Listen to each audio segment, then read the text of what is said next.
The mule's name was Edgar, and he was, without question, the worst-tempered animal in 3 territories. Eleanor had owned him for 4 years.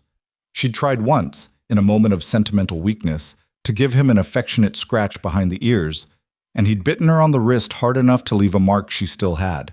She'd kept him anyway, partly because she couldn't afford a better animal, partly because she respected something about him: the stubborn, unreasonable way he planted his feet in the dirt and refused to move when the world tried to push him somewhere he didn't want to go. She understood that feeling better than she could put into words. They came down the long ridge into Black Hollow on a Tuesday in late July, 1877, when the Wyoming summer was at its most vicious, the kind of heat that made the air above the road shimmer, like something was burning just beneath the surface of the earth.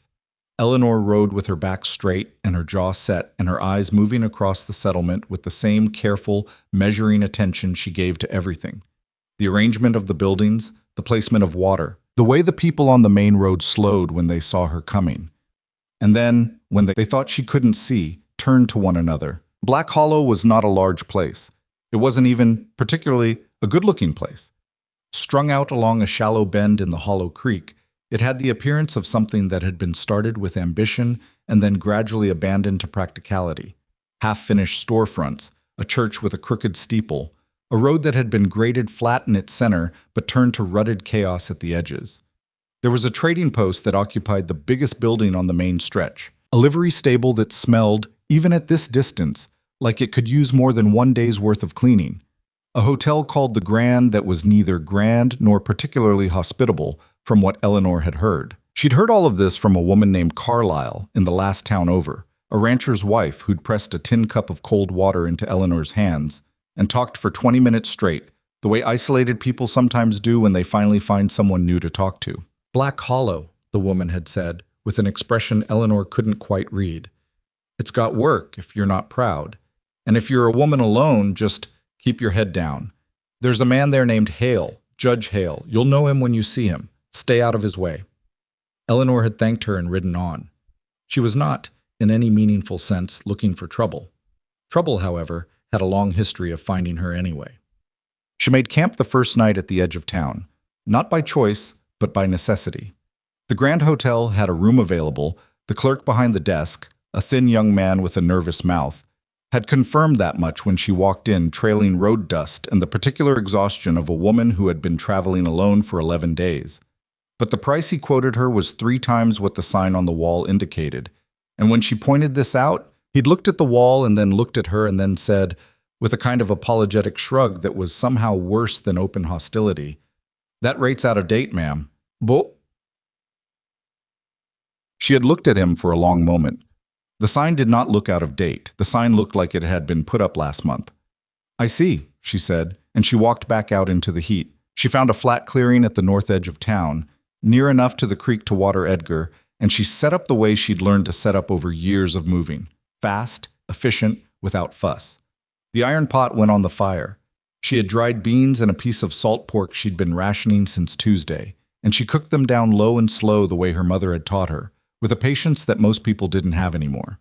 She was eating when the first of them came. 2 women, one older, with iron-colored hair pulled tight enough to look painful, the other younger, maybe 25, with the watchful eyes of someone who had learned to gauge situations before stepping into them.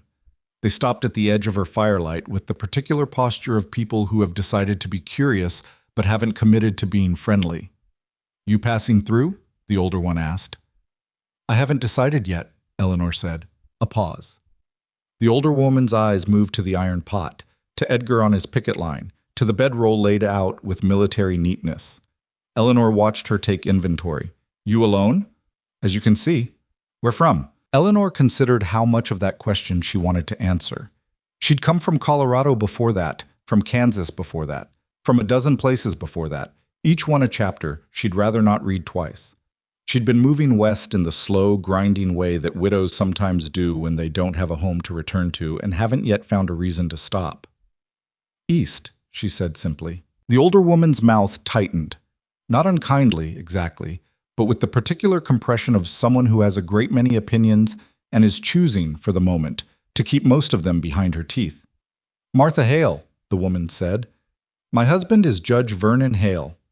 Eleanor noted the name. She thought of the woman in the last town. Stay out of his way. Eleanor Vance, she said. Would you like some beans? Martha Hale looked at the pot as though it had personally offended her.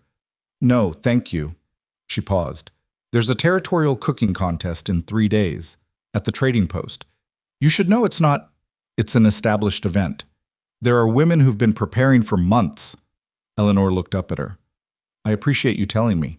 I'm not suggesting you enter, Martha said, with the kind of precision that made clear she was suggesting exactly that. I'm just letting you know the landscape. Understood, Eleanor said. The younger woman, who hadn't spoken yet, and who Eleanor was beginning to find more interesting than the older one, looked at the iron pot one more time before they left. Eleanor couldn't see her expression clearly in the firelight, but there was something in it. Not hostility, something closer to recognition. She ate the rest of her beans alone, watching the fire burn down. Established event, she thought. She'd see about that. She entered the contest the next morning. The woman running sign-ups was named Dottie, and she had the kind of relentless cheerfulness that Eleanor associated with people who were deeply unhappy but had decided, as a matter of personal policy, not to acknowledge it. Dottie had a ledger and a pencil, and she wrote Eleanor's name in it with a smile that stayed perfectly consistent from the first moment to the last, like a thing that had been nailed in place. Wonderful, Dottie said. And what will you be preparing? Venison, Eleanor said. Slow braised, 3 hours minimum. Dottie wrote this down. Lovely. And your connection to Black Hollow? Eleanor looked at her. I'm entering the contest. Of course. Of course. We just typically, the participants are mostly, Dottie's pencil hovered. Local women, community members. I see, Eleanor said, and she kept her eyes on Dottie's face with a patience that was not entirely comfortable. Is there a residency requirement in the rules? A pause. No. Then I'd say I'm a participant, Eleanor said pleasantly. Dottie's smile didn't change, but she wrote Eleanor's name in the ledger, and that was all that mattered. The trading post occupied the largest building on the main road, and inside it smelled like wood smoke and leather, and the particular sharp mineral smell of goods that had traveled a long way to get here. It was stocked with the careful logic of a place that understood its customers, tools and dry goods in the back, cloth and domestic items along the left wall. A long wooden counter, running the length of the right side, where 2 men were doing business with the unhurried economy of people who did business here every day. The man behind the counter was not what Eleanor expected. She had been told, by Dottie and by general town conversation, that she was beginning to absorb the way you absorb weather, that the trading post was owned and run by a man named Gideon Rourke.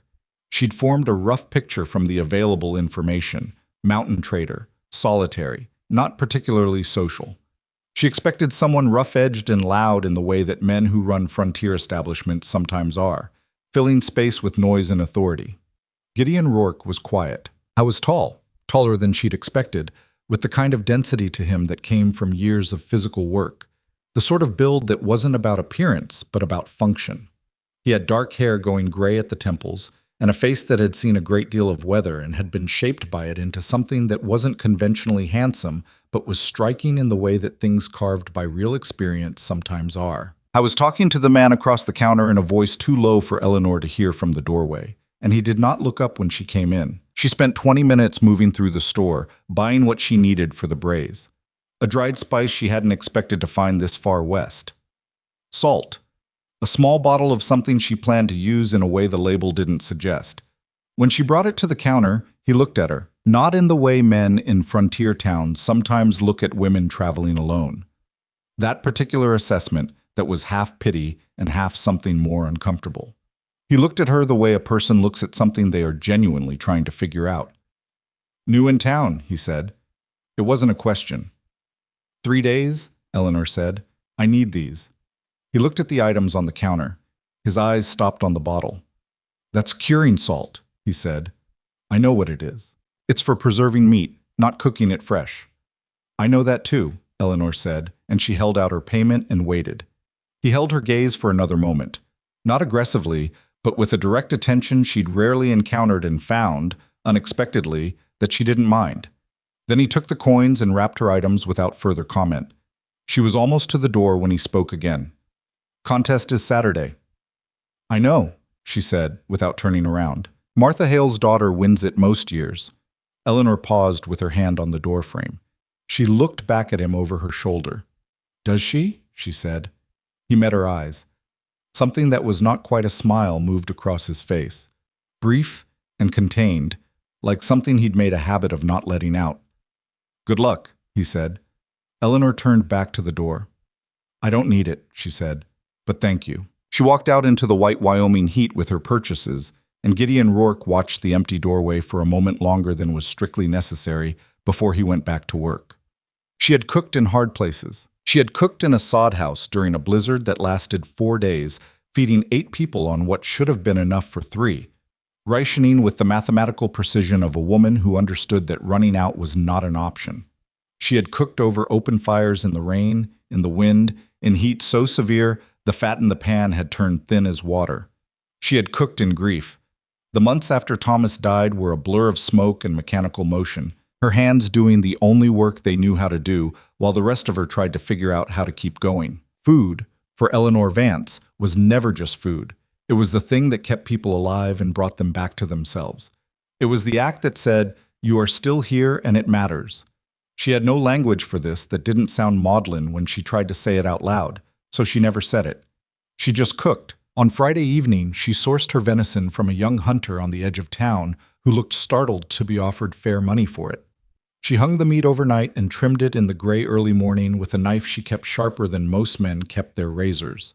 The braise started at 5 in the morning. She used the curing salt the way Gideon hadn't expected, not as a preservative but as a first-stage preparation, drawing out moisture and concentrating the flavor before she rinsed it and started the actual cooking. A technique she'd developed over years of working with game meat that could taste of iron and wildness if you weren't careful. The low, slow heat came next, the liquid she'd built from roasted bones and creek water, and the small bottle of something that turned out to be a fortified wine that had no business being available in a Wyoming trading post but was there regardless. The smell was something. By 8 in the morning, 2 people had walked past her camp and slowed without meaning to. By 9, she had a small audience that she was ignoring with professional thoroughness. She did not speak to them. She tended the fire with the same quiet focus she brought to everything. She tasted, adjusted. The iron pot did what iron pots do, held heat with the patient loyalty of something that had been made to do exactly this for a very long time. The contest was held in the open yard behind the trading post, with tables set up and a crowd that was larger than Eleanor had expected for a Saturday morning in a town this size. There were 8 entries. She recognized several of the women from around town, and they recognized her in the particular way people recognize something they're unsure how to categorize. Lucinda Hale, Martha's daughter, the perennial winner, 23 years old and very pretty in a careful, deliberate way, had made a roasted pheasant that did smell genuinely wonderful. Eleanor was fair-minded enough to acknowledge this. There were pies, stews, a smoked rack of something that turned out to be lamb, which was ambitious. Everyone was pleasant to everyone else in the manner of people competing for something they care about while pretending not to. The judges were 3 men and 1 woman. Eleanor noted their faces without assigning them too much significance. She set the iron pot on the table and lifted the lid, and the steam that came out of it moved through the crowd and stopped several conversations mid-sentence. Lucinda, 3 tables down, looked over. Eleanor didn't look back. The judging moved through the entries in order. Polite comments, thoughtful expressions, the small theater of evaluation. When they reached Eleanor's table, the woman judge, a rancher's wife whose name Eleanor hadn't caught, closed her eyes when she tasted the first bite and didn't open them for a moment. "What is that?" she said. Not quite a question. "Slow braised venison," Eleanor said. 3 generations of my family made it this way. I changed some things." The judge opened her eyes and looked at her. "You changed some things," she repeated. "I've had time to figure out what works." The judging continued. Eleanor watched without visible investment, the way she'd trained herself to watch things. From a distance that looked like calm but was actually just a very old, very practiced kind of control. It was during this part that she first became aware of Gideon Rourke. I wasn't participating in the judging. He was standing at the edge of the crowd near the trading post wall, the way he seemed to habitually position himself, close enough to see everything, far enough to make clear he wasn't quite part of it. He had his arms crossed, and his expression was the same one he'd worn in the trading post, that look of genuine, unhurried attention. The judges called the entries to be retasted.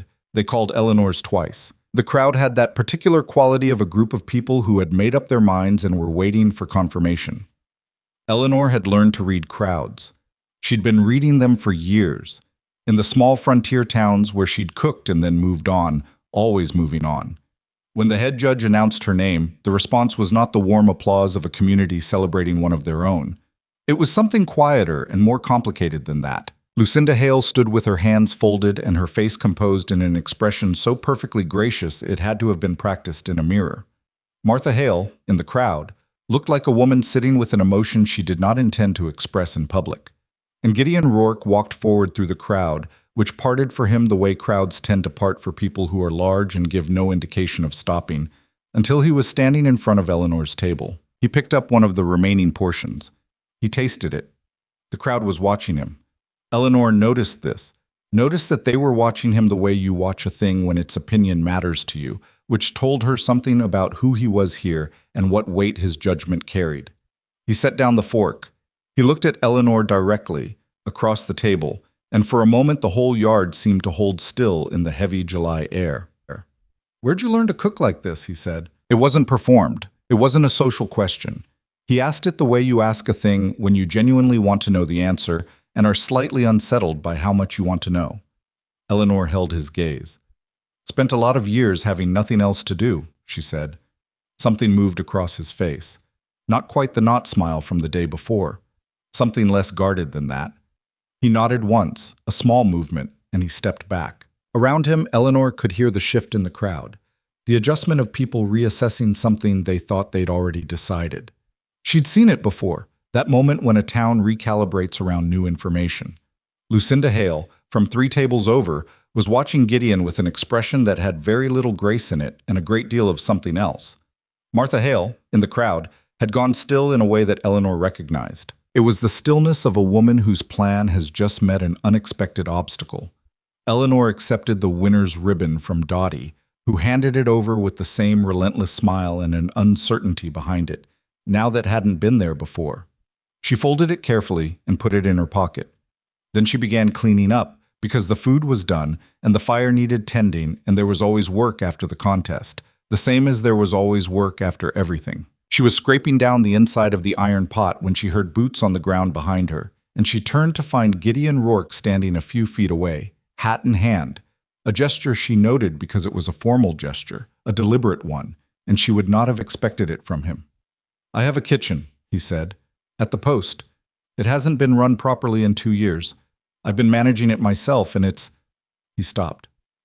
"It's not working." Eleanor waited. "I'd offer you work," he said. "Running the kitchen. Full operation, your call on the menu, supply ordering, everything." Eleanor studied him. He was looking at her the same way he'd looked at her across the contest table, direct, steady, without the layer of social performance that most people put on when they were offering something and wanted it accepted. "My call on the menu," she said. "Your call. Supply ordering.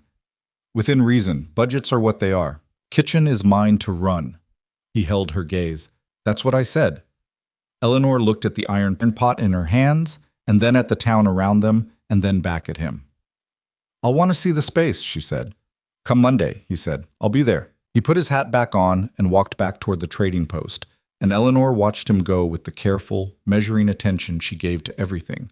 The set of his shoulders, the way the crowd moved slightly around him even when he wasn't asking it to.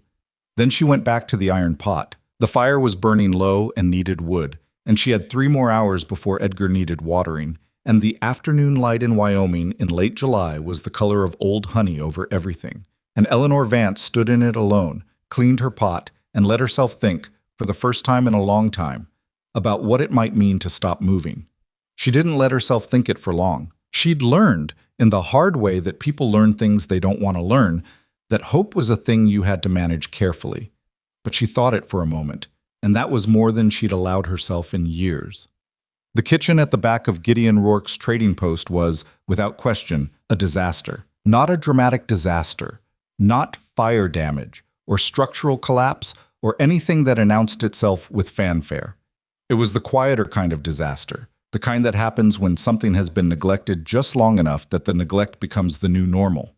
The wood stove was functional but filthy, caked with 2 years of grease along the left side where someone had let fat splatter and then not cleaned it. The work table was solid oak, which was its one genuine virtue, but it had been used for everything. Eleanor could see the rings from tool oil, a dark stain that might have been blood or might have been beet juice, scratch marks from something that had no business being on a kitchen surface. The shelves were stocked with the particular randomness of a man who bought supplies based on what was available rather than what was needed. So there were 4 sacks of cornmeal and almost no salt, and a quantity of dried sage that suggested someone had once had a plan and then abandoned it. Eleanor stood in the middle of it on Monday morning and took a full inventory before she said anything. Gideon was leaning in the doorway with his arms crossed, watching her the same way he'd watched everything, quietly, without filling the silence. She'd noticed this about him in the brief interactions they'd had so far. He didn't talk to fill space. A lot of men did. Gideon seemed to have arrived at some private understanding with silence, and was comfortable leaving it in place until there was something worth replacing it with. The stove needs a full clean before I cook on it, she said. All right. The shelf organization makes no sense. I'll need to redo it. All right.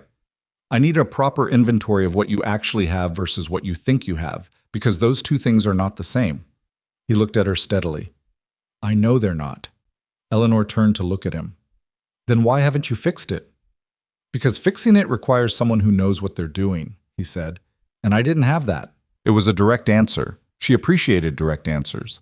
She'd spent enough time in places where people talked in circles to know the difference between someone being honest and someone being strategic, and Gideon Rourke, whatever else he was, did not appear to be strategic in his speech.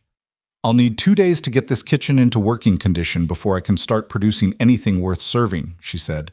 Take 3 if you need it. 2 is enough. He nodded and pushed off the doorframe. There's an account at the supply store on the East End, Barker's. I'll tell him you have authority to order against it. What's the budget? He named a number. It was reasonable. Not generous, but not insulting either. It was the number of a man who understood what things cost, and wasn't trying to shortchange her, but also wasn't pretending the frontier ran on optimism. Fine, Eleanor said. I'll need an apron. He looked at her for a moment. I'll find one, he said, and left. She stood alone in the kitchen and looked at the mess of it, and something that wasn't quite satisfaction, but was related to it moved through her chest. Not because the kitchen was good, because it was salvageable, because she could see, underneath all the damage and the neglect, what it could be. And seeing potential in a ruined thing and knowing how to bring it back was, for Eleanor Vance, something very close to a calling. She pushed up her sleeves and started on the stove. It took 4 hours to clean it properly. By the end, her arms were black to the elbows, and her back hurt in the specific way that came from bending over a stove grate. And the kitchen smelled like lye soap and hot iron. But the stove surface was clean enough to eat off of, which was her standard, and she stood back and looked at it with the grim satisfaction of someone who has fought something and won. Gideon appeared in the doorway at noon with a plate of cold food from somewhere, and set it on the work table without comment. She ate it without comment. They didn't talk, but the silence had a different quality than it had had in the morning, less like 2 strangers occupying the same space, and more like 2 people who had separately decided that easy silence was preferable to forced conversation. Eleanor had rarely found that with anyone. Thomas had been that way. They could sit in the same room for an hour without speaking, and both come out of it feeling rested rather than ignored. She did not let herself follow that thought any further. After lunch, she rebuilt the shelf system from scratch, grouping by use rather than size. Dry goods in one section, spices and aromatics together, preservation supplies separate from active cooking supplies. She found things at the back of shelves that had been there long enough to be entirely without value, and set them outside the door in a pile that she would throw away. When Gideon came back at 3 and saw the pile, he stopped. That's salvageable, he said, pointing at a small crock. The seal is broken and it's got mold inside. He looked at it. I paid good money for that. You paid good money for a moldy crock, Eleanor said. It goes. He looked at her, and she looked back at him, and then he picked up the crock and looked inside it and set it back on the pile without further argument. She took this as a good sign. By the end of the second day, the kitchen was not beautiful. She had no illusions about that, and beauty was not the point anyway. But it was clean, organized, and functional, and when she lit the stove for the first time on Wednesday morning and put her hand near the surface to feel the heat distribute, it was even and strong and exactly what she needed. She cooked breakfast for the trading post's 2 permanent workers, a young man named Cal, who handled inventory, and a quiet middle-aged man named Osbert, who did the heavy work, and she put it on the counter without ceremony. Cal ate half of it before he seemed to register that he was eating, and then he looked up with the expression of someone who has just discovered something they didn't know they'd been missing. "Ma'am," he said, with genuine feeling, "that is significantly better than what we've been eating." "What have you been eating?" Eleanor asked. Cal and Osbert exchanged a look. "Mostly Gideon makes it's a porridge situation," Cal said carefully. "It's not. I mean, it keeps you alive." "That is a very diplomatic answer," Eleanor said. Osbert, who had barely spoken in 2 days, looked down at his plate and said, very quietly, "It's terrible." Eleanor almost smiled. Gideon, who had come in halfway through this exchange, poured himself coffee from the pot she'd put on without acknowledging any of it, though she noticed he'd taken 2 helpings of the eggs. By the end of the first week, word had moved through Black Hollow the way word moves in small places, without anyone intending to spread it, through the simple mechanism of people going about their lives and mentioning what they'd seen or tasted or heard. 2 ranchers who'd come in for supplies on Thursday had eaten lunch at the trading post counter and left with the particular quiet of men who were recalibrating something. A woman who'd come for cloth had stood near the kitchen door for a full minute, just breathing. The trading post, which had been a place people came to for goods, was becoming a place people came to eat. Gideon didn't say anything about this directly. But on Friday evening, when Eleanor was closing up the kitchen and he was finishing the accounts at the front counter, he said, without looking up from his ledger, "Lunch sales up 40%. Eleanor dried her hands on a cloth. "I know," she said, "since Monday." "I know that too." He looked up then. Something moved across his face that was hard to read. Not displeasure, not quite pleasure either. Something more complicated than both. The look of a man who is used to things going adequately and is not entirely sure what to do with something going well. "You want the numbers," he said. "I want to understand the business," she said. "If I'm running the kitchen, I need to know what the kitchen costs and what it brings in. Otherwise, I'm cooking blind." He studied her for a moment. Then he turned the ledger around on the counter so she could read it. She read it carefully. She had a head for numbers. Thomas had taught her the basics of business accounts because he'd believed, in his practical way, that useful knowledge should be shared regardless of who it was intended for, and she'd found over the years that he'd been right. She could see in the ledger the shape of the trading post's finances, solid in some places, strained in others, with the particular pattern of a business that was managing but not thriving. "You're undercharging for the meals," she said. "I know, by a significant margin." "I know that too." He paused. "People here don't have, some of them don't," she agreed. "So charge the ranchers what the food is worth and give the workers a fair price, and it balances out. You don't have to choose between running a business and being decent about it." He looked at her for a long moment. "That's a simple thing to say." "Most true things are," Eleanor said, and picked up her cloth again. She heard, rather than saw, the quiet sound he made. Not quite a laugh, not quite not one, before she walked back to the kitchen. She told herself she didn't notice it. She noticed it. The trouble started, as trouble in small towns generally does. Not with a dramatic confrontation, but with a whisper. It came to her secondhand through Cal, who had the uncomfortable honesty of a young man who hasn't yet learned to manage information with enough tact to be useful. He came into the kitchen on Monday of her second week, looking like a person carrying something he didn't know how to put down. "There's talk," he said. Eleanor was breaking down a saddle of venison. A different hunter this time, an older man named Pruitt, who had started appearing at the back door on a near-daily basis since he'd tasted what she did with game. She did not stop what she was doing. "There's always talk," she said. "What kind?" Cal shifted his weight. "About you and Gideon." She set down the knife. Not because she was upset, but because she wanted to look at him when he told her, and it was easier to do that without a knife in her hand. "Go on," she said. "People are saying—" He stopped. Tried again. "Mrs. Hale was talking at the dry goods store. She said you used the contest to get close to Gideon, that there's something improper going on, that you pushed your way in here and he doesn't realize he's being taken advantage of." Eleanor looked at him steadily. She let the silence sit for a moment. "And what do you think?" she said. Cal looked genuinely startled to be asked. "I think you work harder than anyone I've ever seen, and the food is extraordinary," he said. "And that Gideon doesn't get taken advantage of by anybody. He's not that kind of man." "No," Eleanor said, "he isn't." She picked the knife back up. "Thank you for telling me.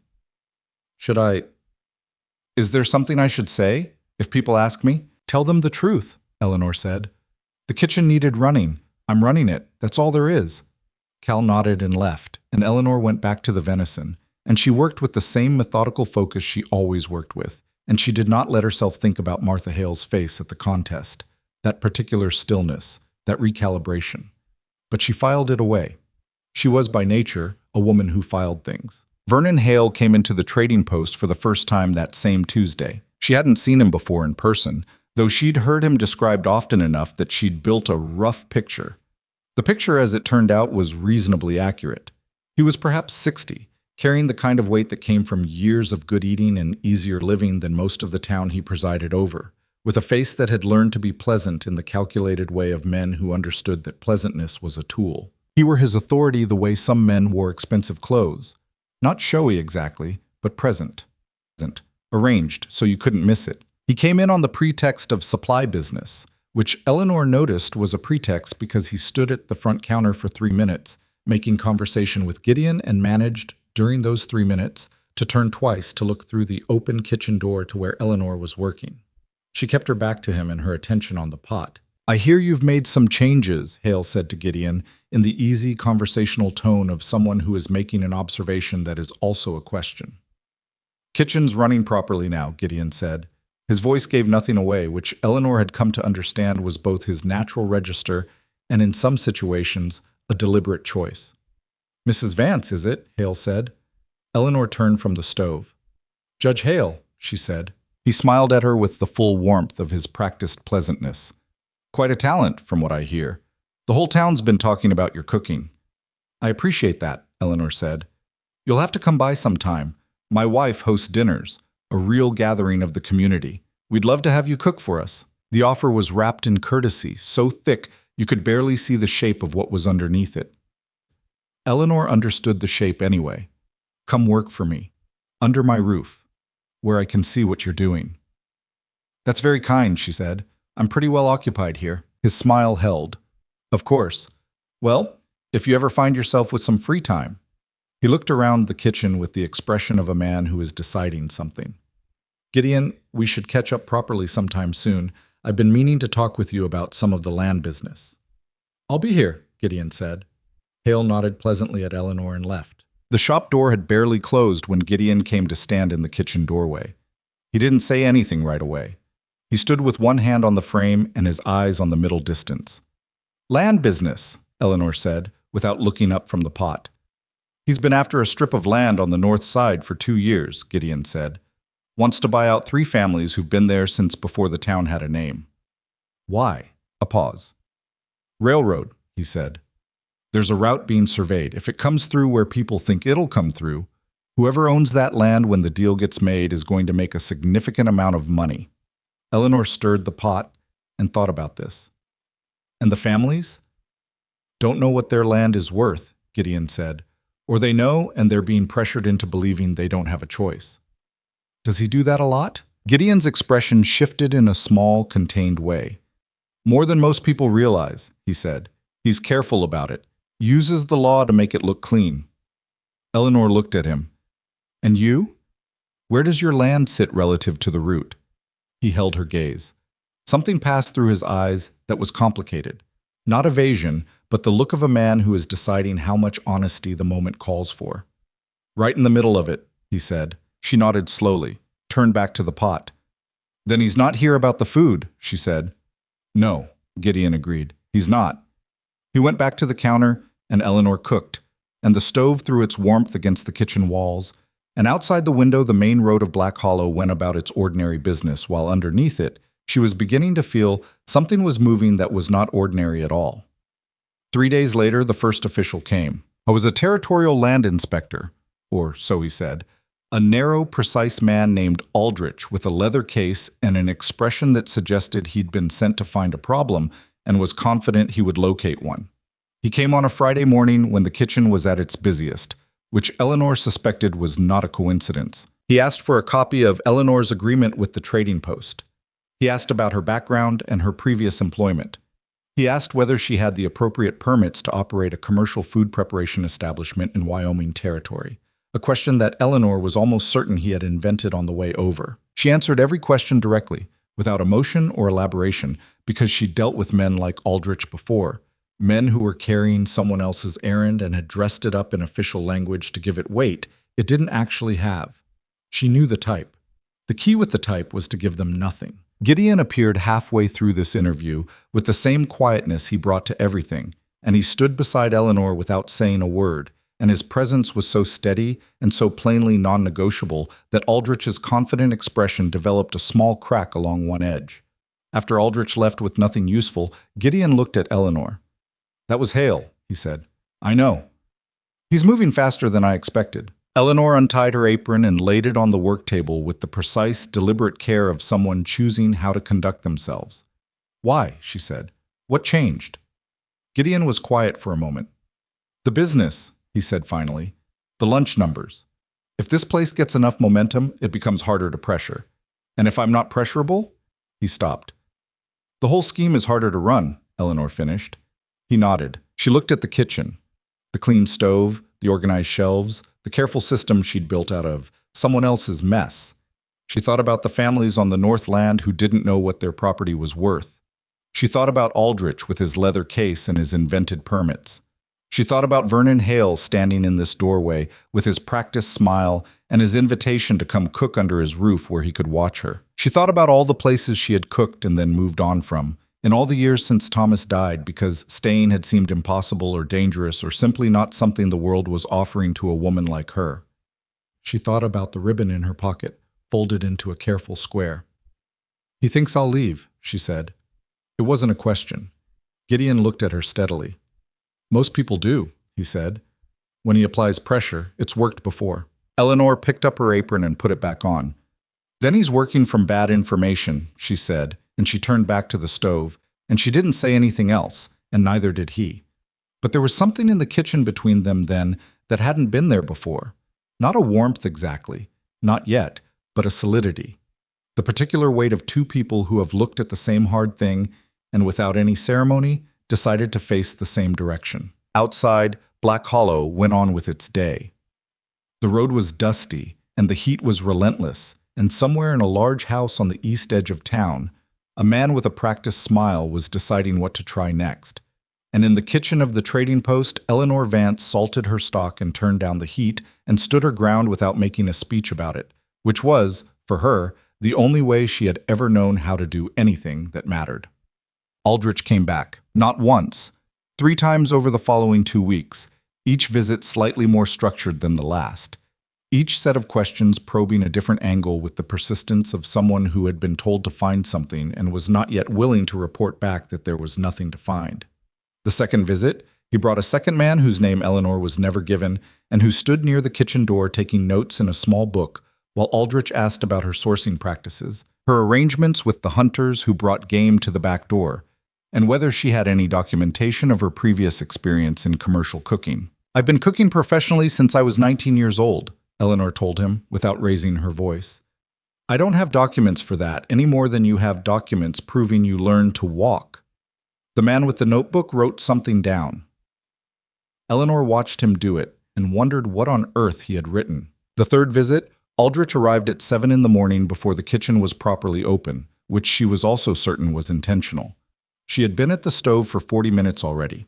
She was always at the stove before the building officially opened, because the stock needed time, and good stock needed more time than most people gave it.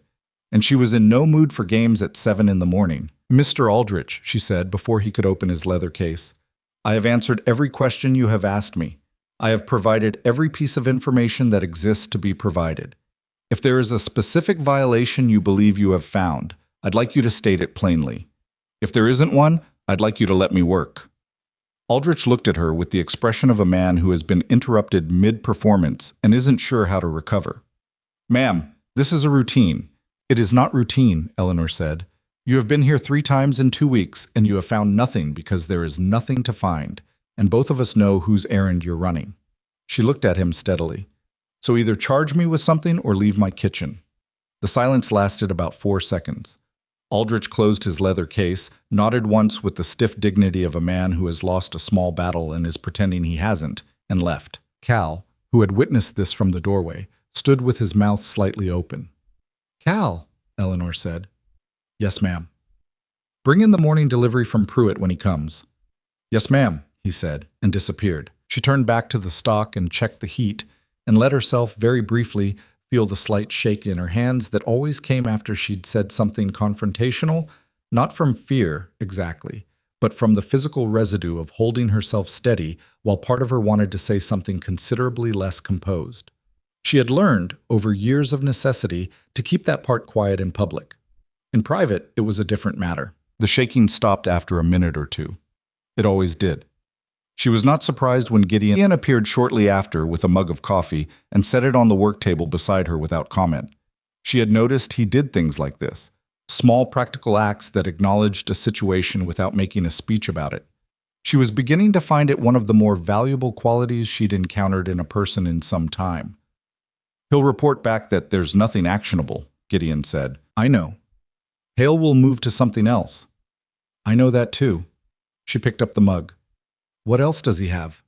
Gideon leaned against the wall and crossed his arms, and there was something in his expression she'd seen before in the last few weeks. That look of a man who is deciding how much to say, not because he's hiding something, but because he doesn't have a habit of saying things out loud that he spent years keeping in his own head. Thomas Vance, he said. The mug stayed in her hand. She looked at him. Your husband, Gideon said. He had debts when he died, significant ones. It's not something that's a secret if someone goes looking through the Wright County records. Eleanor set the mug down. Her voice, when she spoke, was level. How do you know that? Because Hale asked around, Gideon said. There's a man at the county office who talks when Hale tells him to. He came to me last week.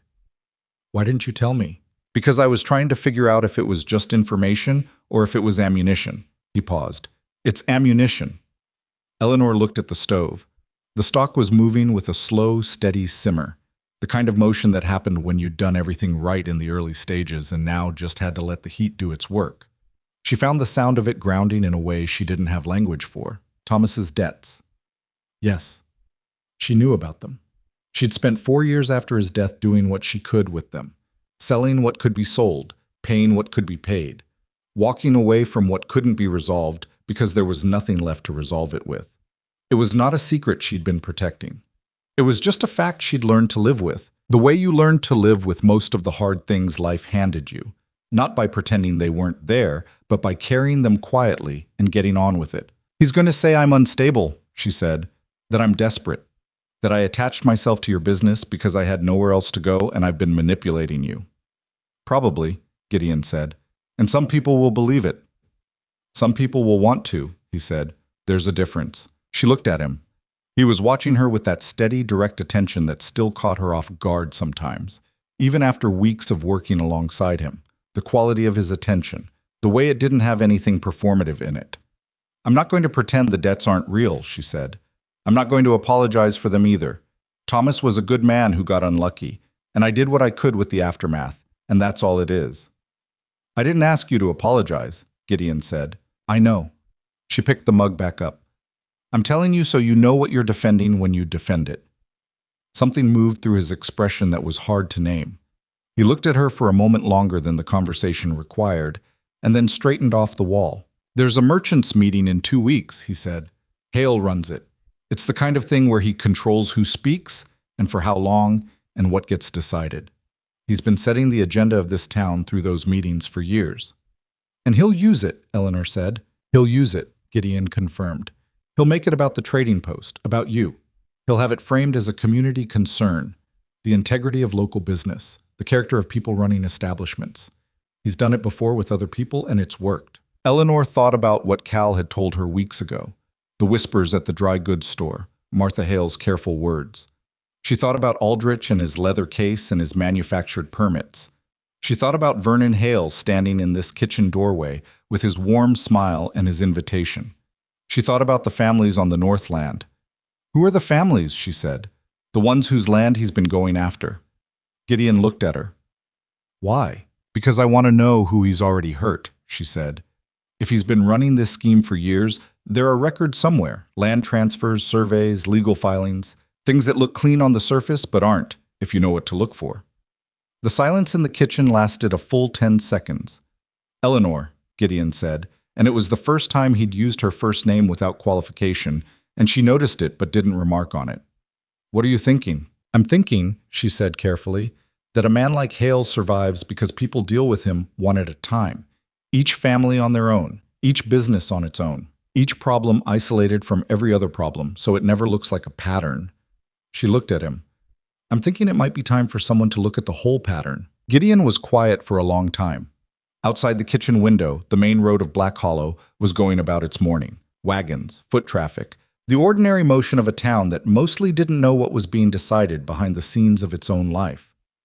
The land records at the county office, he said finally. There's a surveyor named Beale who did most of the work on the disputed claims. I always thought something was wrong with his surveys, but I couldn't prove it. Does Beale still work here? Mostly. He does jobs for Hale when Hale needs them. Where does he live? Gideon gave her a long look. Why? Because I'm not going to go confront him, Eleanor said, with a patience that had an edge to it. I'm going to bring him lunch. Another silence. He lives on the East Road, Gideon said. Gray house with a blue door. Works out of his home. Eleanor nodded and went back to her stock. She brought Beale lunch on a Thursday. A wrapped portion of the venison stew that had made Cal make sounds of involuntary appreciation, and that had, in its second week on the Trading Post menu, become the thing people specifically came to order. She knocked on the blue door and waited, and Beale opened it with the expression of a man who was not expecting company and was not entirely pleased by the development. I was older than she'd imagined, late 50s, with the look of someone who had spent decades doing work that required precision and had developed, alongside the precision, a kind of permanent low-grade anxiety that lived in the set of his jaw and the way his eyes moved. Mrs. Vance, he said, which told her he knew who she was and had been paying attention. Mr. Beale, she said, I work at the Trading Post. I've been bringing lunch to some of the folks on this end of town. I had extra today. He looked at the wrapped portion with an expression that was trying to be suspicious and failing, because the smell coming through the cloth was doing things to the conversation that suspicion couldn't quite overcome. He was a thin man who, she suspected, was not eating particularly well. I don't need charity, he said. It's not charity, she said. It's extra stew. I made too much and I hate wasting food. He looked at her for another moment, then held the door open. She stayed 40 minutes. She did not ask him about the surveys. She did not ask him about Hale. She ate a portion herself. She'd brought two. And they talked about the weather, about the difficulty of keeping a vegetable garden going in Wyoming soil, about the fact that his wife had died 6 years ago, and he'd never figured out how to cook anything that tasted like she used to make. When she left, she had learned exactly 3 things. Beale was lonely in the grinding way that isolated men with complicated consciences sometimes are. He was afraid of something he hadn't named out loud, and he had been feeding his dog scraps of his own meals because he ran out of dog food 3 days before payday. She brought lunch again the following Thursday, and the Thursday after that. By the 3rd visit, he was making coffee when she arrived. By the 4th visit, he said, while staring into his cup rather than at her, You know what I did? Eleanor was quiet. The surveys, he said. For Hale. You're working up to something. I'm not stupid. I know you're not, she said. He turned the cup in his hands. His knuckles were the hands of someone who had done careful, exacting work for decades and had marks to show for it. He told me the families were being fairly compensated, he said. The first time, I believed him. The second time, I had questions, but he had answers, and the money was... He stopped. The third time I knew, and I did it anyway. The kitchen was small and quiet. Outside, a crow was making noise on the fence line. 3 families, Eleanor said. 4, Beale said. There was one before you'd know about, before the town was much of anything. A man named Greer. Hale pushed him off 60 acres that turned out to sit on the best water access in the valley. Greer died poor and thinking he'd made a bad deal. He looked up at her finally. He hadn't made a bad deal. The deal had been made for him. Eleanor looked at him steadily. "Would you write that down?" she said. "Not for me. Not for one in particular. Just write down what you know, what you did, all of it." Beale looked at her with the expression of someone standing at the edge of something they've been circling for a long time. "He'll destroy me," he said. "He might try," she said honestly. "But he's going to do what he was going to do whether you write it down or not. The difference is whether anyone knows the truth before he does it." She left him with the rest of the stew and walked back through the east road to the trading post, and she didn't know if he would do it. She genuinely didn't know. People made choices, and the choices they made when they were afraid were not always the ones you hoped for. But she had planted something, and she had learned from years of cooking that you couldn't rush what needed time. The night before the merchants' meeting, she and Gideon sat at the work table in the kitchen with a lamp between them and a collection of land records spread across the surface. Documents he'd spent 2 weeks quietly pulling together from county files, property transfers, survey reports. The lamp threw a warm circle of light over everything, and outside the window Black Hollow had gone dark and quiet, and the only sounds were the occasional shift of the building and the scratch of Eleanor's pencil against paper as she made notes. She had found the pattern. It wasn't elegant the way a trap set by a careful mind sometimes is. It was messier than that, built up over years with the incremental logic of a man who adds one small dishonest thing to another small dishonest thing until the pile is large enough to be its own justification. Hale had been acquiring land by increments, first through legitimate purchase at low prices, then through legal pressure on families who didn't know their rights, then through surveys that were subtly wrong in ways that weren't obvious, unless you compared them to the original territorial land grants and noticed the discrepancies. The discrepancies were small. Beale was good at his work, which meant even his corrupted surveys were done with enough craft to survive casual examination. But when you laid them side by side with the original records and measured the differences, the story they told was unambiguous. "Here," Eleanor said, pointing, "and here." The eastern boundary of the Harker property moved 30 feet between the 1873 survey and the 1875 one, 30 feet that happened to include the access road to their grazing land. 2 years later, Harker sold at a loss because his grazing access was compromised. Hale bought it. Gideon leaned over the table. His shoulder was close to hers in the small light. "I knew Harker," he said quietly. "He thought he'd made a mistake somewhere, spent 2 years blaming himself." "He hadn't made a mistake," Eleanor said. "It was made for him." She said it and heard Beale's voice in it, and something tightened in her chest. "There are 4 families in these records," she said. "And the Northland, the 3 families he's currently pressuring. This is the same pattern, starting with the surveys. Beale has already been out there." Gideon was quiet for a long moment. He stood back from the table and looked at the spread of documents the way he looked at things, with that unhurried attention that contained, when you knew him well enough to read it, a great deal that wasn't making it to the surface. "Tomorrow," he said. "Tomorrow," Eleanor agreed. He looked at her. "You don't have to be the one who stands up in that room." "I know," she said. "Eleanor, Hale is going to go after you personally. He's going to make it about Thomas's debts and your character and whether you belong here. It's going to be ugly." "I know that too." "I'll stand with you," he said, "but I can't stop him from—" "I'm not asking you to stop him," she said.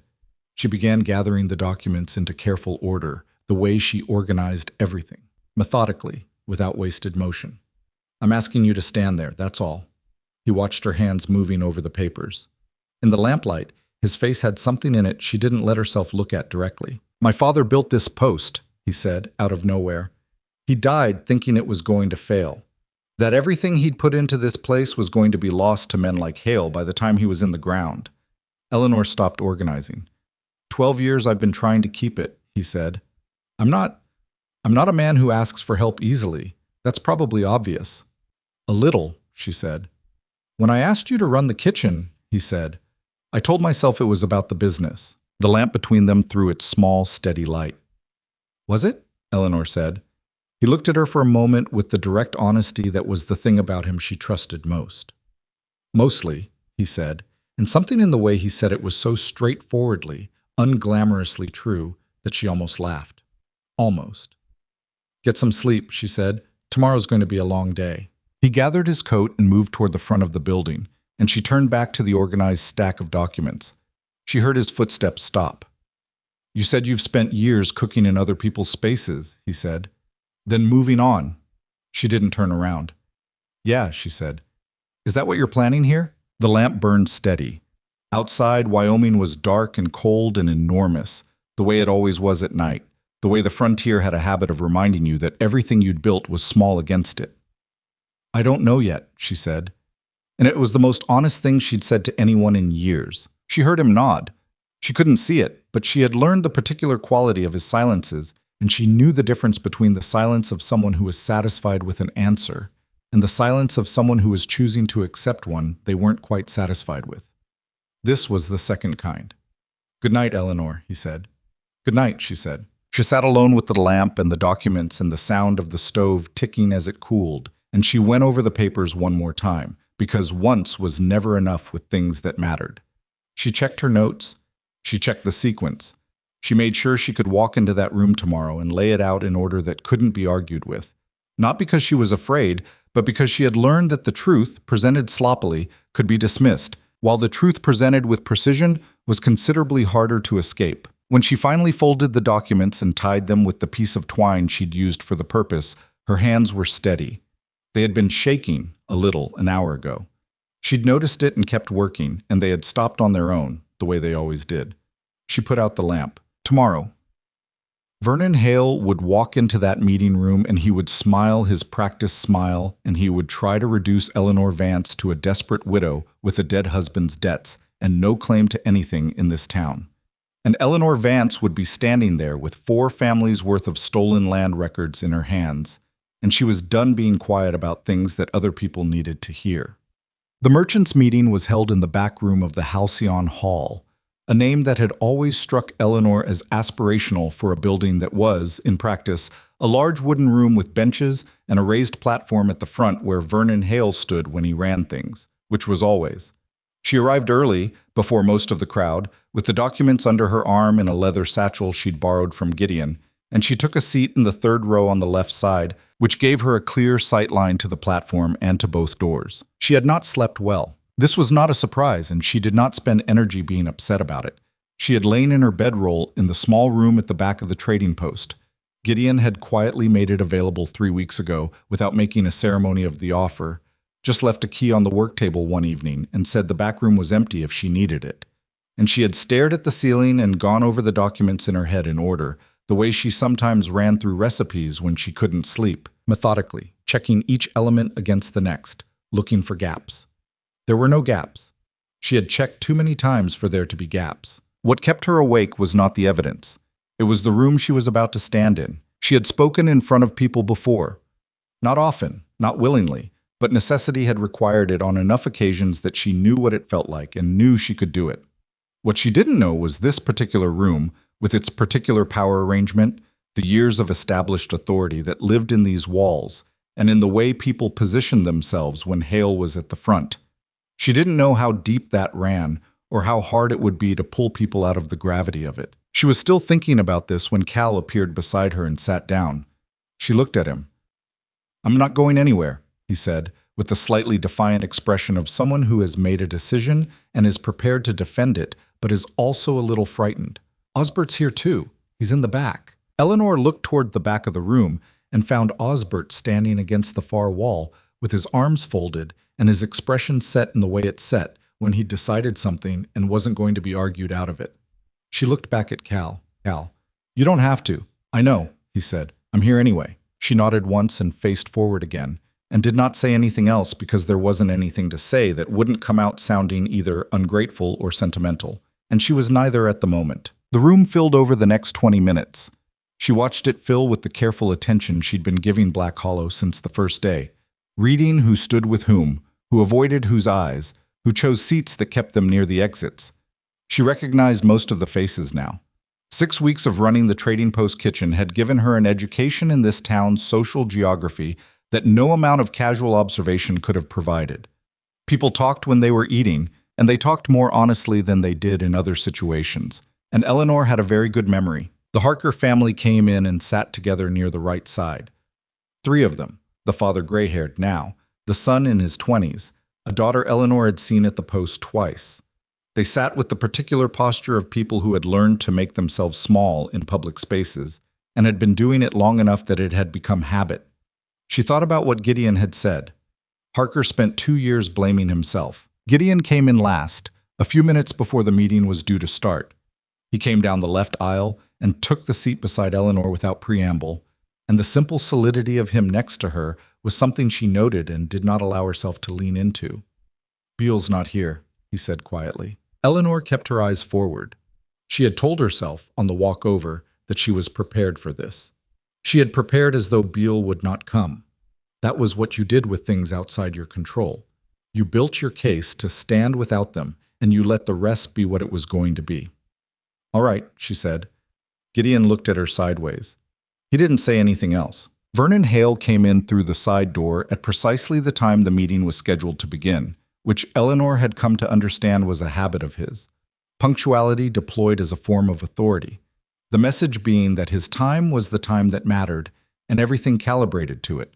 He had 2 men with him, one of whom she recognized as a merchant named Crawley, who did a significant portion of his business with Hale's interests, and another she didn't know. He took the platform with the easy familiarity of a man who had been standing in this specific spot for years. He looked out at the room, and his eyes moved across the benches with the particular quality of a man taking attendance, and when they reached Eleanor, they stopped for exactly 1 second before moving on. His expression did not change. That second told her everything she needed to know about how prepared he was. "Thank you all for coming," Hale said, in the warm, carrying voice of someone who had practiced public address long enough that it had become a natural register. "We have several items of community business tonight, and I'd like to begin with something that I think touches on the character and integrity of our business community, an issue that a number of you have raised concerns about in recent weeks." He paused, the way a skilled speaker pauses, to let the room settle into the subject before he named it. "The Trading Post," he said, "has in recent weeks undergone some significant changes. Some of you have noticed. I want to be careful here because I have no desire to impugn anyone's character without cause. But there have been questions, legitimate questions, from long-standing members of this community about the nature of certain arrangements, and I think those questions deserve to be addressed in an open forum." The room had a specific quality of attention, not hostile, not fully sympathetic, but the particular attentiveness of people who have not made up their minds and are waiting to see what the information will be. Eleanor had been counting on that. She had been counting on there being enough people in this room who were not already Hales, who could still be reached. She felt, rather than saw, Gideon go still beside her. "Mrs. Vance," Hale said, and his voice carried the sympathetic weight of a man raising a concern he would rather not raise, "arrived in Black Hollow 6 weeks ago. Alone. Without, as I understand it, any established ties to this community or any clear intention of staying. She entered the territorial contest, and shortly thereafter was given significant authority over a key community business establishment." He paused. "I've since learned that her late husband left considerable debts at the time of his death, debts that, from what I understand, she has been unable to resolve in the years since. I raise this not to be unkind, but because the financial vulnerability of a person in her position creates questions about motivation, about what a struggling widow might be seeking when she attaches herself to a successful man's business." The room was very quiet. Eleanor heard the word "attaches" and noted it with the part of her mind that was filing things even now. "I would ask," Hale continued, "that the Trading Post's current arrangement be reviewed by a community committee in the interest of transparency, and I'd like to speak." The voice was Eleanor's. She had not planned the exact moment. She had planned what she would say, but not precisely when, because you couldn't plan that, you had to feel the room. And the room told her now. She was standing before she'd consciously made the decision to stand, the satchel in her hands. The room shifted. Hale's expression moved through something. Not surprise because he'd been expecting something, but an adjustment, a recalibration of how quickly this was happening. "Mrs. Vance," he said, with the generous tone of a man allowing something he could refuse. "Of course, I'm not going to address the personal remarks," Eleanor said, and her voice came out clear and level, which she was grateful for because the inside of her chest was considerably less composed than her voice suggested. "Except to say that my husband was a decent man who ran out of luck, which is a thing that happens to decent people, and I've carried what I could carry from it, and I'm not ashamed of any of it." She opened the satchel. What I want to talk about is the land on the north side. The Dawson family, the Frey family, and the Alton family. And before that, the Harker property, the Greer property, the Wellman property, and the Ruiz claim that was dissolved in 1874. The room changed. It changed in the specific way a room changes when a name is spoken that someone thought was safely in the past. A slight collective intake of breath, a redistribution of attention. She heard, from somewhere on the right side, a sound from the direction where the Harker family was sitting. Hale's pleasantness was still in place, but it was working harder than it had been. I'm not sure what these historical matters have to do with the question of... They have everything to do with it, Eleanor said, because they're not historical. They're the same transaction, done over and over, with different names on the documents. I'd like to show the room. She pulled the first set of documents from the satchel and held them up. These are the original territorial land grants for the Harker property, dated 1871, alongside the surveys commissioned in 1873 and 1875. Both surveys were conducted by Walter Beale. If you compare the eastern boundary markers, this is not an appropriate venue for... Judge Hale.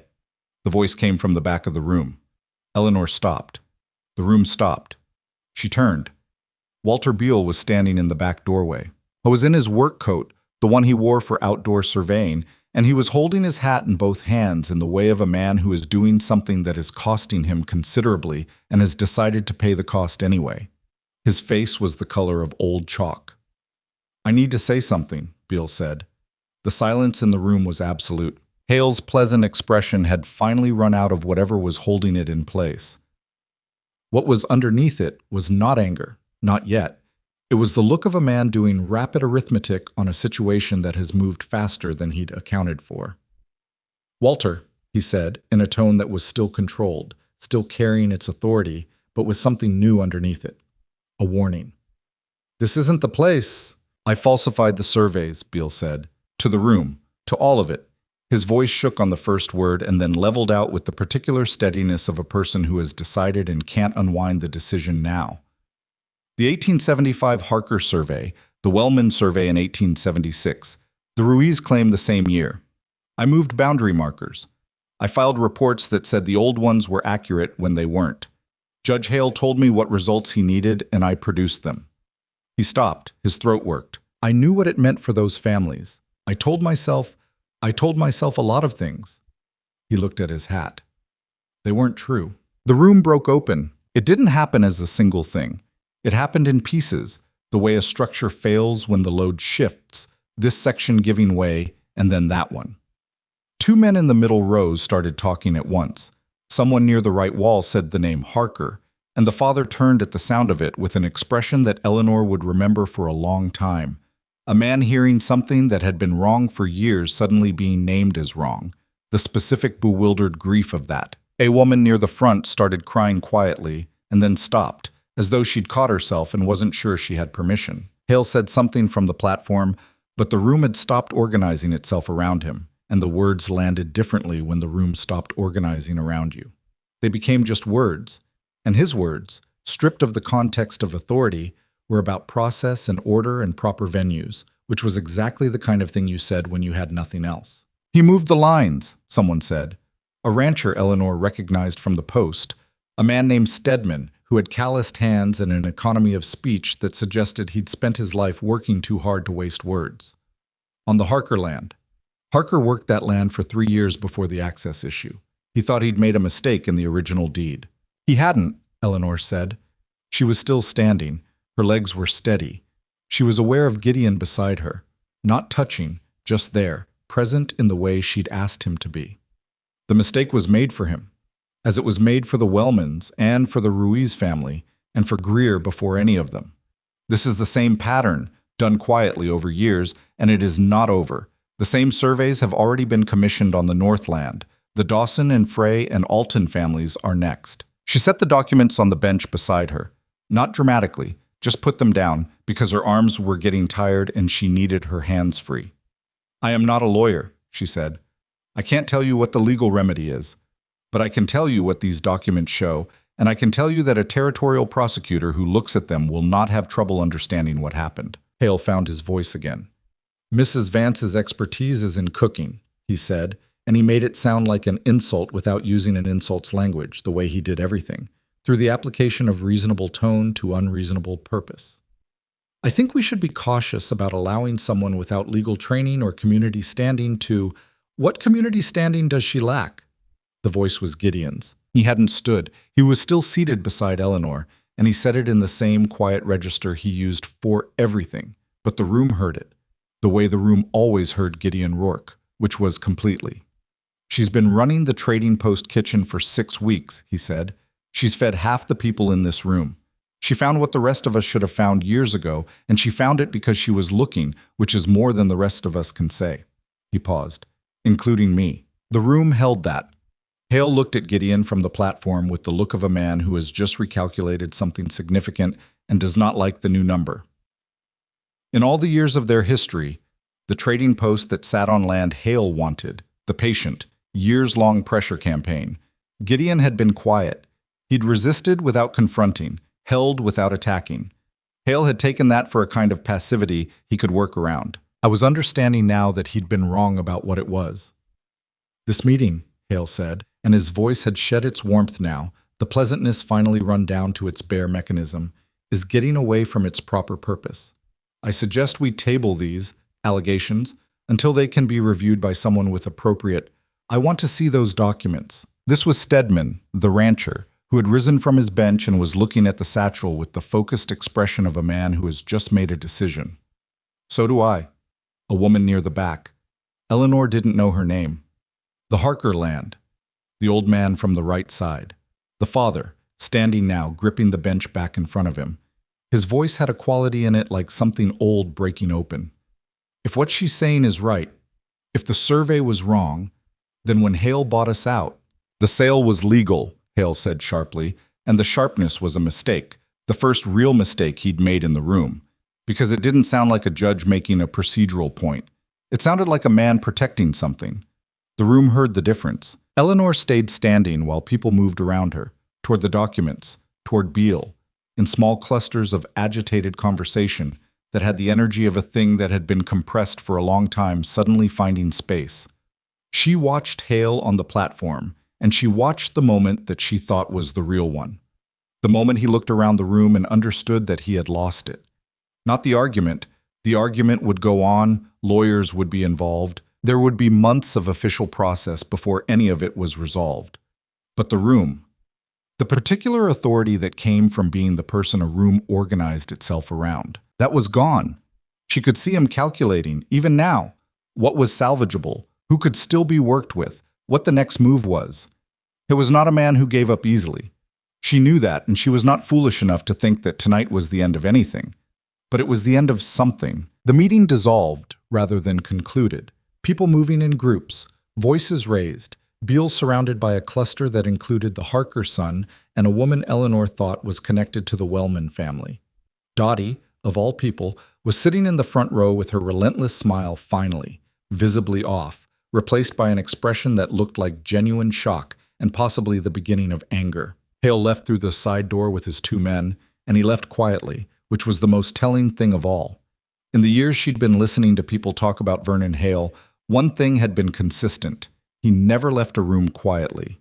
He made exits the way he made entrances, deliberately, with authority intact. The man who went out the side door while the room wasn't looking at him was doing something new. Eleanor gathered the documents back into the satchel with hands that were shaking slightly. Not from fear. From the aftermath of sustained tension, releasing all at once, the way your body sometimes chose the worst possible moment to admit it, had been under strain. Gideon was beside her. You're shaking, he said. I know. That went— Don't, she said. Don't tell me how it went. Not yet. He stopped.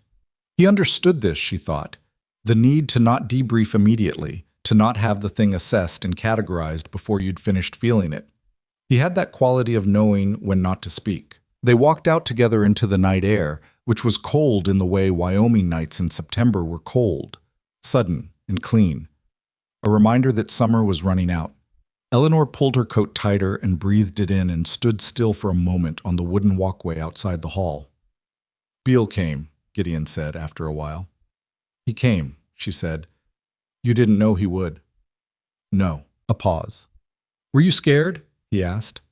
Not in a way that questioned her, in the way of genuine curiosity, the way he asked things when he actually wanted to know. Eleanor thought about it honestly. Yes, she said. Not of Hale, of the room, of it not being enough. She looked up the dark main road of Black Hollow, at the lights in the windows. I've been in enough places to know that the truth isn't always enough. People choose what they want to be true. Some did tonight, Gideon said, and some didn't. Enough didn't, she said. Tonight. He nodded. They stood there in the cold for another minute without talking, which was its own kind of conversation. What happens now, she said, is going to take time. Prosecutors, lawyers, official processes. Hale will fight it. He has money and connections, and he's been doing this a long time. I know, Gideon said. And he still has that side door, she said. He used it tonight. He'll use it again, in other ways. Gideon looked at her. In the dark, his face had the quality it sometimes had in the lamplight of the kitchen, stripped of the social layer that people wore in public, just the actual face underneath. Are you telling me it's not over? I'm telling you it's just started, she said. Tonight was... She searched for the right word and didn't find a perfect one, so she used an honest one. Tonight was the door opening. What's on the other side is going to be harder. He held her gaze. Are you staying for it? The question landed the way his questions always landed. Direct, without performance, actually wanting the answer rather than a version of it that was comfortable. Eleanor looked at the road. At the light coming from the trading post window at the far end, the warm yellow of it against the dark. She thought about the kitchen with its clean stove and its organized shelves. She thought about Edgar on his picket line and the iron pot and the years of moving. Ask me in the morning, she said. I make better decisions in the morning. She heard him make that sound again, the one that was not quite a laugh and not quite not one. It was becoming, she thought, one of her preferred sounds. She walked back toward the trading post alone, and the cold air was clean against her face, and behind her Black Hollow was still talking, its voices carrying in the night the way voices do in places where something has shifted and people are still trying to figure out what it means. She did not look back. She had learned in the long years of moving that looking back while you were still walking was the easiest way to fall. There would be time for looking back later. Tonight she just walked. She had been right about the morning. In the morning, things looked different. Not better exactly. Not cleaned up or resolved. Because the morning after the merchants' meeting brought with it the cold clarity of a situation that was going to be complicated for a long time before it got simple. But different.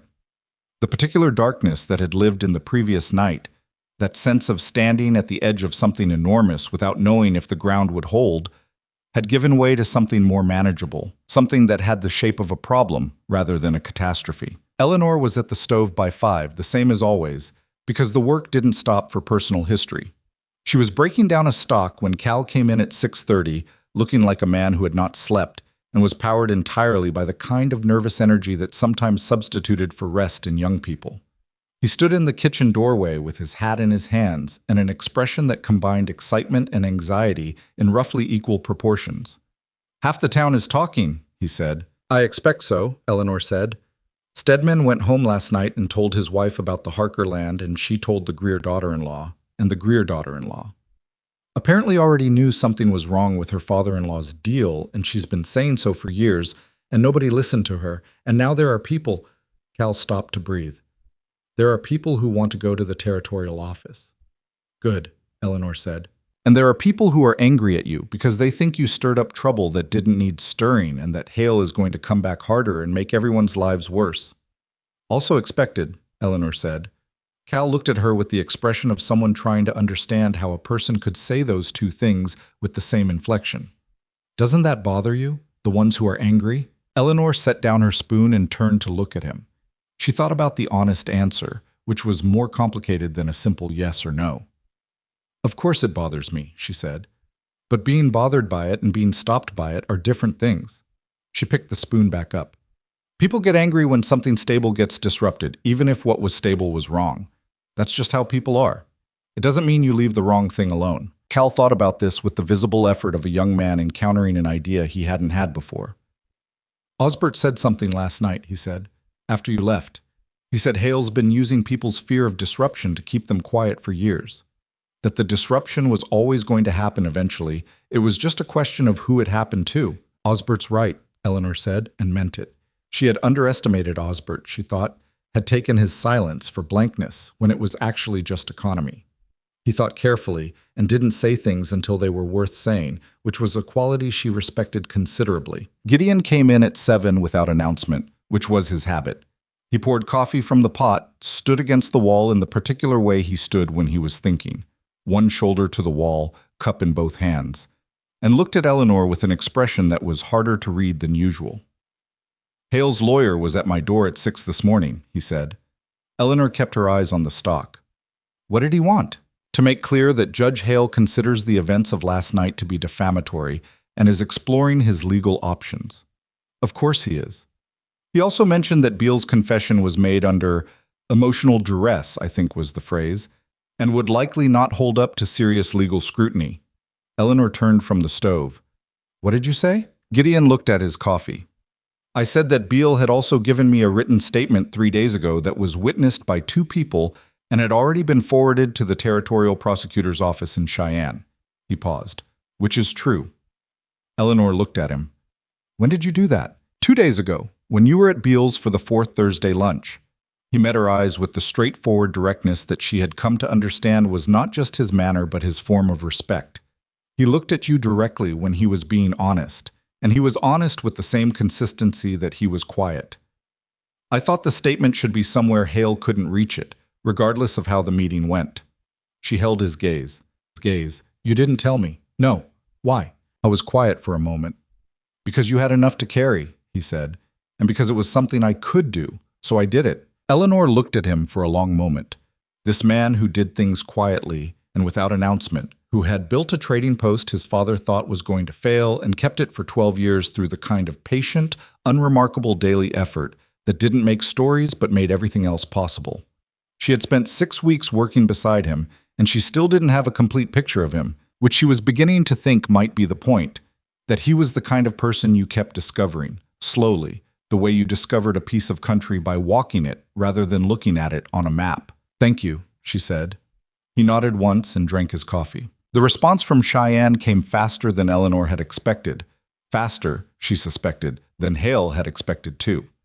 A territorial prosecutor named Marsh arrived in Black Hollow 11 days after the merchants' meeting, and he was not the kind of man Hale could manage. He was in his 40s, methodical and unimpressed by local authority, the kind of official who had grown up in places where the law was supposed to mean something and hadn't entirely given up on the idea. He interviewed Beale for 3 hours. He reviewed the documents Eleanor had compiled. He spoke with the Harker family, with representatives of the Wellman and Ruiz interests, with several of the merchants who had attended the meeting. He spent one morning at the county records office going through land transfers with the focused attention of a man who was building a wall 1 brick at a time and had all day to do it. He also came to the trading post and ate lunch, which Eleanor served without making it an occasion, and he ate it with the genuine appreciation of someone who had been eating on the road for 2 weeks and had almost forgotten what food could taste like. This is remarkable, he said, of the braised venison, with the slightly bewildered honesty of a man speaking before he thought to be professional about it. Thank you, Eleanor said, and went back to the kitchen. She heard him and Gideon talking for another hour at the counter, and she worked and did not listen closely, because she had given everything she had to give, and the rest of it was going to be what it was going to be. What it was, as it unfolded over the following weeks, was slow and complicated and not satisfying in the way that stories are sometimes satisfying, because real consequences rarely arrived with the clean timing of a resolution. Marsh brought formal charges. Hale retained 3 lawyers from back east, who produced enough paperwork to fill a room and argued every point with the grinding persistence of people being paid significant money to make proceedings take as long as possible. The railroad investors, presented with the news that the land acquisition scheme they'd backed was now under official investigation, withdrew from the deal with a speed that suggested they had known enough to be nervous about it already and had been waiting for a reason to exit. Hale's political authority, the committee appointments, the courtroom influence, the particular web of favors and obligations he'd built over years, did not collapse dramatically. It deteriorated. Slowly, the way things deteriorate when the foundation is quietly being removed from under them. A merchant who had previously deferred to him stopped attending his dinners. A council appointment that should have been automatic was contested.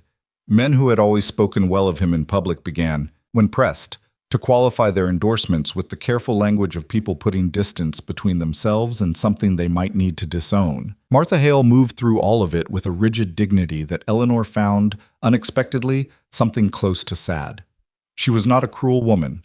Eleanor had decided this, in the particular way she decided things about people, which was slowly and based on observation rather than first impression.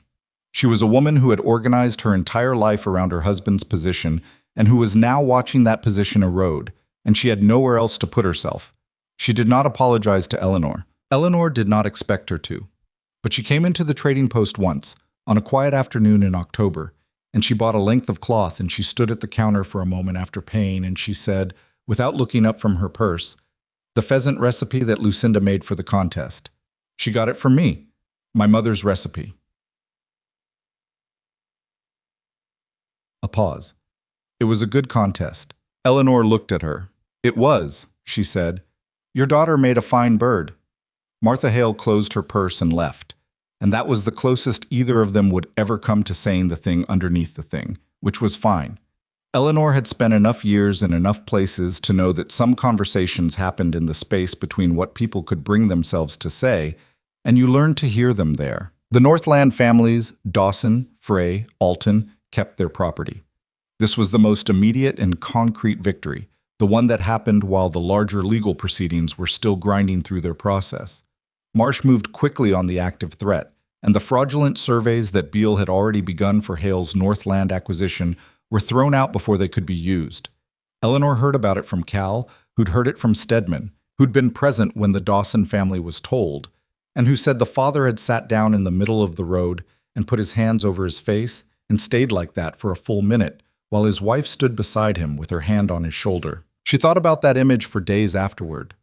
The way relief, when it finally arrives after you've been holding yourself rigid against it for too long, sometimes has to come through you all at once, whether you're ready for it or not. She understood that.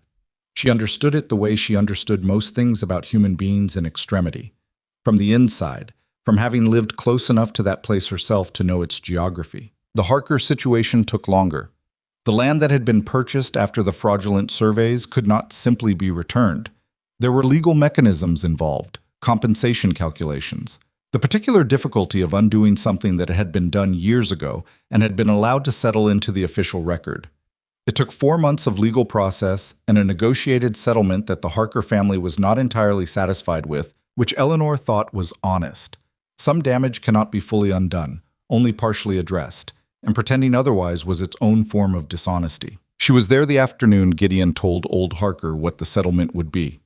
They were at the trading post counter, the three of them, and Gideon laid out the number plainly, and Harker looked at it for a long time without speaking. "It's not the land," Harker said finally. "No," Gideon said. "The land it's complicated to reclaim. The money is what's available. I don't care about the money." Harker's voice was the voice of a man talking about something that had never been about money. "We worked that land for 3 years thinking we'd done something wrong somewhere. My son grew up watching me walk the fence lines trying to figure out where the mistake was. He thought—" Harker stopped. "He thought his father wasn't smart enough to keep what was ours." The counter was very quiet. "The mistake wasn't yours," Eleanor said from where she was standing near the kitchen doorway. She hadn't meant to speak exactly, but the words were there and they needed saying. "Your son should know that. If he doesn't know it yet, he should be told." Harker looked at her. He had the weathered, particular face of a man who had spent his life outdoors and had been made old not by years alone, but by the specific weight of a wrong he'd been carrying and could not set down because he couldn't identify it. "He knows now," Harker said. "We all know now." He took the settlement paperwork and folded it with deliberate care and put it in his coat pocket, and he stood up and he shook Gideon's hand and then, without apparent premeditation, he turned to Eleanor and shook hers too. The firm, serious handshake of a man making a statement rather than a social gesture. And he walked out. Eleanor looked at her hand after the door closed and then looked at Gideon, who was watching her with the expression he sometimes had in the kitchen lamplight, the one she'd gotten better at not looking away from. "You didn't plan to say that," he said. "No. But it needed saying." "Yes." He nodded and went back to the ledger, and Eleanor went back to the kitchen, and the afternoon settled around them with the particular quality of days that have contained something important and are now becoming ordinary again, which is its own kind of relief. Hale left Black Hollow on a Tuesday in late November, 3 weeks before the first territorial hearing was scheduled to begin. He didn't announce it. There was no public statement, no formal goodbye, none of the ceremony that his years in this town might have warranted. His house was closed. His office was shuttered. The men who had worked most closely with him in his various enterprises found, when they showed up on Monday morning, that there was no one to report to. He had simply gone. The town talked about it for days. The manner of it, the silence of it, the fact that a man who had run Black Hollow's official life for as long as most people could remember had exited without a word, like something draining out of a container through a hole you hadn't noticed until it was empty. Some people felt cheated of the confrontation. Some felt relieved. Some felt, Eleanor thought, the particular flatness that comes when you've been bracing against something for so long that its removal leaves you without the tension that had been organizing you. She felt none of these things, exactly. What she felt was something quieter and harder to name, the sense of a thing that had been necessary being finished. Not triumphant, just finished. It was the day after Hale left that Gideon put the papers on the kitchen table. Eleanor was cleaning the stove, the end-of-day cleaning that she did every night, the methodical work of maintaining something so it stayed functional over time. When she heard him come in and set something down on the work table, she turned to look. They were legal documents. She could see that from across the kitchen. She set down her cloth and came to look at them properly. And she read the first page with the careful attention she gave to documents, which was the same attention she gave to everything, thoroughly, without skipping. Partnership agreement. Trading post and kitchen operations. Black Hollow, Wyoming Territory. Parties. Gideon Thomas Rourke and Eleanor May Vance. She read it twice. Then she put it down on the table and looked at him. He was standing on the other side of the table in the way he sometimes stood when he was uncertain. Not obviously, not in a way a stranger would read, but in the slight shift of his weight that she'd learned to recognize as him being somewhere outside his comfort without wanting to show it. This isn't a salary arrangement, she said. No. This is ownership. Half, he said. The kitchen operation and shared interest in the building and the trade business. The lawyer drafted it. It's not charity. The kitchen has been running the Post's profits for 2 months. It would be dishonest to call it anything other than what it is, which is, Gideon, she said. He stopped. Why, she said, not challenging it, actually asking. I was quiet for a moment in the way that meant he was deciding how honest to be, and then he seemed to make the decision, and he looked at her directly. Because you built something here, he said, and you built it out of a mess that was mine, and you did it without making me feel like it was being done for you. You did it because it needed doing. He paused. And because you said you didn't know yet if you were staying, and I'd like you to have a reason that isn't... He stopped again. That isn't what? She said.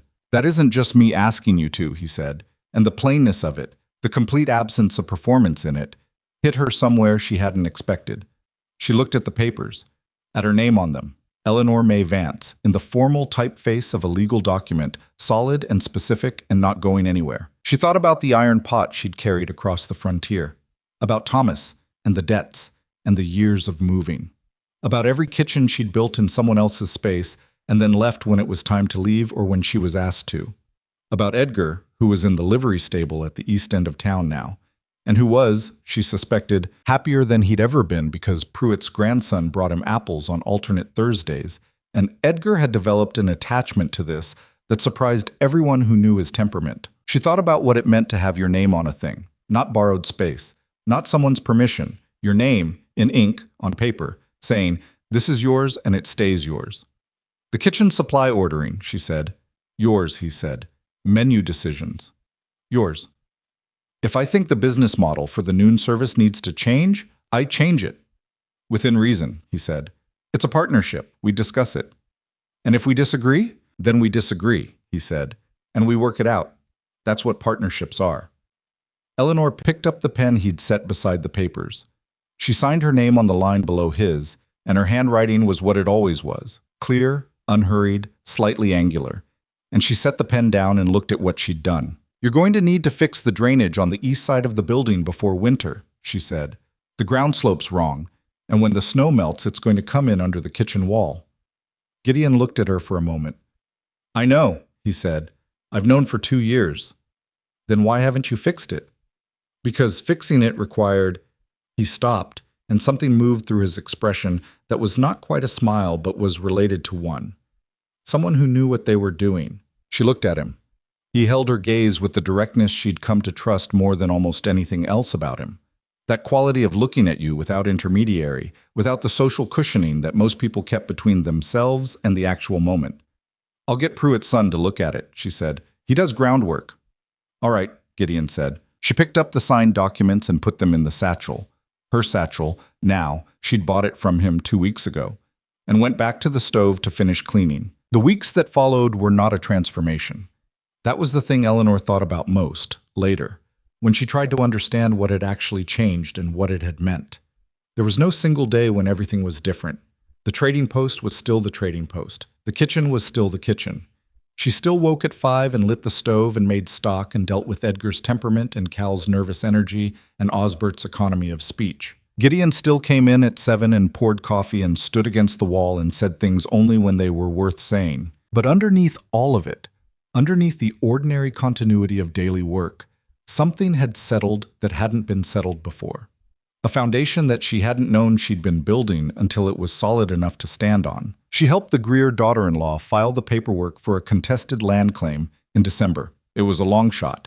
The original Greer transaction was older than the others and harder to challenge. But there were documents that supported a partial case, and Eleanor sat at the kitchen table on 3 consecutive evenings with the woman and Gideon and a lawyer Marsh had recommended. And they built the argument piece by piece the way she built everything. Methodically, without waste, checking each piece against the next. The woman's name was Ruth Greer, and she was 52 years old and had been saying for 15 years that her father-in-law's deal had been wrong, and no one had believed her. And on the 3rd evening, when they finished the filing, she sat at the table for a moment and looked at Eleanor with an expression that was complicated and real, and not entirely comfortable to receive. I don't know how to thank you, Ruth said. Don't, Eleanor said. The paperwork was right. It should have been filed years ago. You know what I mean. Eleanor looked at her. She did know. And she thought about all the things she could say, about how she'd been in positions where the truth was obvious to her and invisible to everyone else, about how it felt to carry that for years without being heard. She thought about how to articulate the thing that had driven her into Beale's small house for 4 Thursday lunches, that had made her sit up until midnight going through land records with Gideon and a lamp between them. Someone did something wrong, Eleanor said finally, and it seemed like a reasonable time to say so. She picked up the coffee pot and refilled Ruth's cup. That's all it was? Ruth Greer looked at her for a moment longer, then nodded and looked down at her cup. And the evening settled into the ordinary conversation of people who had done a hard thing together and were now on the other side of it. In the end, the Greer claim won a partial settlement. Not the land, that was too far gone, but a financial acknowledgement that the original transaction had been conducted with fraudulent survey information. It was not everything. Ruth Greer said so herself plainly, without bitterness that wasn't warranted and without the false grace of pretending the partial was the same as the whole. It's not enough, she said to Eleanor when the settlement was confirmed. But it's true, and it's in the record now, and nobody can say anymore that my father-in-law was a fool who made a bad deal. Nobody's going to say that, Eleanor said. They already stopped, Ruth said. They stopped the night of the meeting. Eleanor thought about that later, standing at the stove in the kitchen that had her name on it, in the building that had her name on it, in the town where she'd arrived with a mule and a pot and nowhere particular to be. She thought about what it meant for the truth to be in the record. She had spent years moving through places where her own history was similarly invisible, where what she'd done and built and carried didn't exist in any official form, where she was just a woman passing through, catalogued by strangers according to what she appeared to be rather than what she actually was. She understood Ruth's meaning in a way she couldn't have explained easily. The record mattered. Having your truth acknowledged in writing, in a form that couldn't simply be disputed by someone with more power, that mattered in a way that was hard to diminish. The first snow of the season came on a Thursday evening in late November, the real snow. Not the tentative early flurries, but the actual Wyoming winter announcing itself seriously. Eleanor watched it come from the kitchen window. The particular way it changed the light first, the sky going that specific shade of white-gray before the flakes appeared, and then the flakes appearing all at once, heavy and purposeful, the way winter here did everything. She had asked Pruitt's son to look at the drainage issue on the east wall 2 weeks earlier, and he'd fixed it properly, dug down and regraded and laid stone in a way that would redirect the melt in spring. She'd watched him do it and checked the angle of the grade herself, because she trusted but also verified, which was how she'd always operated. It was right. When spring came, the water would go where it was supposed to go. She was still at the window when Gideon came in from closing up the front of the post. He stopped in the kitchen doorway and looked at the snow coming down outside, and then at Eleanor looking at it. "First real one," he said. "Yes." He came and stood beside her at the window, not quite touching, in the way they sometimes occupied the same small space. The kitchen bred a certain comfortable proximity, the natural result of two people working side by side in a confined room for months, and they watched the snow together. "My father hated the first snow," Gideon said. "He said it was the frontier telling you all the decisions you should have made in October." "And you?" He thought about it. "I used to feel that way," he said. "There was always something I hadn't done, something that wasn't ready." He was quiet for a moment. "Feels different this year." Eleanor looked at the snow coming down in the dark. It was accumulating on the road, on the fence rails, on Edgar's shelter at the east end, covering everything in the indiscriminate way. Snow covered things, making it all the same white, so that the town looked clean and simple from the outside in a way it was not and never had been. She thought about Thomas. She thought about the years since, the moving, the cooking in other people's spaces, the particular loneliness of being competent and invisible in places that didn't know her name. She thought about how she had arrived in Black Hollow with the traveling person's particular numbness, the armor that builds up when you've stopped expecting places to keep you. She had not expected this place to keep her. She had not expected, when she walked into that contest with her iron pot and her slow braise and years of hard knowledge in her hands, that she was walking into anything except another temporary arrangement, another kitchen that would be hers until it wasn't. The thing was, and she had been turning this over for weeks, the way you turn something over when you're not ready to look at it directly. The thing was that you couldn't always tell, from the outside, which places were going to be the ones that mattered. You couldn't always tell which work was going to be the work that stayed with you, which people were going to be the ones who saw you properly. You went through enough places where none of that happened that you started to factor it out of your expectations. You started to travel lighter than you needed to because lighter meant easier to leave. And then something happened that you hadn't planned for. She had her name on a building in a town where people were beginning, slowly, to say it with the weight of recognition rather than the lightness of mere identification. She had an iron pot and a clean stove, an assorted spice shelf, and a drainage problem that had been properly fixed. She had Cal's nervous loyalty and Osbert's economy and Pruitt's steady supply of game. She had a contested land record in Cheyenne that had her testimony in it, in writing, not going anywhere. She had a man standing beside her at a window watching the snow who had placed a legal document on a table rather than asking a question, because he was the kind of person who understood that some people needed to be shown a thing before they could believe it was real. "The east wall's going to be fine in the spring," she said. "I know," Gideon said. "I saw the grade." Good. The snow came down. The stove threw its warmth against the kitchen walls, and the lamp on the work table burned steady. And outside Black Hollow was becoming quiet under its first real covering of winter. Eleanor stood in the warmth and the light of a kitchen that had her name on it, and she felt, not happiness exactly. Happiness was too simple a word for something this complicated, but something more durable than happiness.